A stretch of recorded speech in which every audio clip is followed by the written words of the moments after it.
This text from Blake Lively is insane. If you knew me in person longer, you'd have a sense of how flirty and yummy the ball busting would play. It's my love language, spicy and playfully bold, never with teeth. What? It's a crazy text. What are you insinuating? Like, is that a joke? Yeah. I was blown away reading it. I really was blown away. I defend Justin Baldoni in this lawsuit with Blake Lively because I think she's horrible and she's made up this whole thing because she tried to steal his movie. But he is the most overly feminized man I've had to endure in recent history. Everything he says is self-flagellating over the fact that he's a man. But he's, to me, sort of the embodiment of what happens when you totally emasculate a man. And then she continued, she took that stiletto and stuck it in his heart when he was down there, self-flagellating, being so sorry for anything having to do with his drone. And so that's what happens to you, right? The lawyer's name is Brian Friedman. He stopped by the Megyn Kelly show. And here's some of the things that he had to say. First, he says there used to never be a sexual claim. There never was a sexual claim until she went to that civil rights office. Blake Lively, known for her flawless Instagram posts and red carpet elegance, is now making waves for an entirely different reason, not due to a new movie or a stunning fashion moment. Instead, it's all about some questionable receipts that have recently come to light. It seems her lawyer made a misstep, and now the internet has a front row seat to what she's been trying to keep out of the spotlight.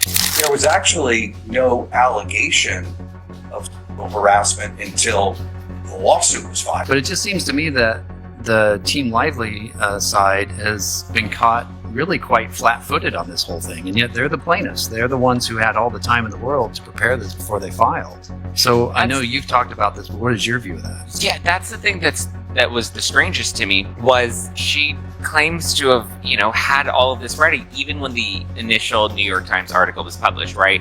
They claimed that they published this information because they had thousands and thousands and thousands of pages that they reviewed of evidence, and that's why they felt confident publishing this article. I didn't believe that there was, even 50 pages of information that they reviewed, but that's my own it's my own personal opinion, but it's where's the 1,000 documents that they reviewed? The fallout isn't looking good, as Hollywood's darling now finds herself at the heart of a legal nightmare, drawing everyone's attention. So, what exactly was revealed? And why is Blake reportedly falling apart over it? Let's dive into the details. Then you run into somebody who seems like a witch who will take advantage of you and hurt you until finally even that kind of a guy rises up. Now, he didn't do it himself exactly. He hired a badass named Brian Friedman.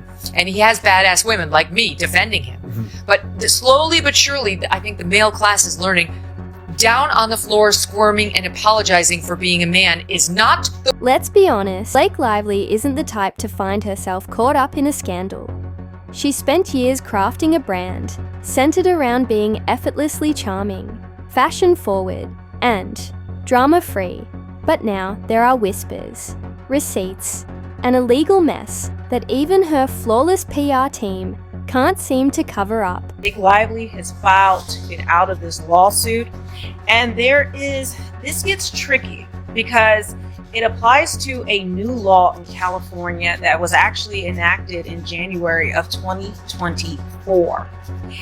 Now, on its face, it can look like that she could get out of it, but there are some details in which I don't see how that's a possibility. And it also doesn't mean Justin Baldoni can't sue her again, but Blake Lively filed to dismiss Justin Baldoni's $400 million lawsuit.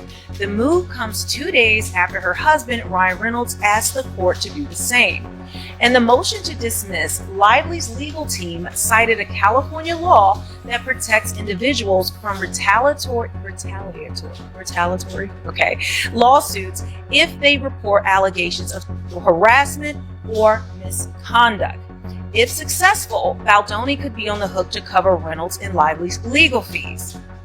This lawsuit is a profound abuse of the legal process. This is what's in this filing. So this lawsuit is a profound abuse of the legal process that has no place in federal court. California law now expressly prohibits suing victims who make the decision to speak out against harassment or retaliation, whether in a lawsuit or in the press. Attorneys Mike Gottlieb and Ezra Hudson told Yahoo Entertainment in a statement. All started when, most likely, an overwhelmed intern or a careless legal assistant accidentally let some confidential documents slip into the wrong hands. The kind of hands that thrive on Hollywood drama.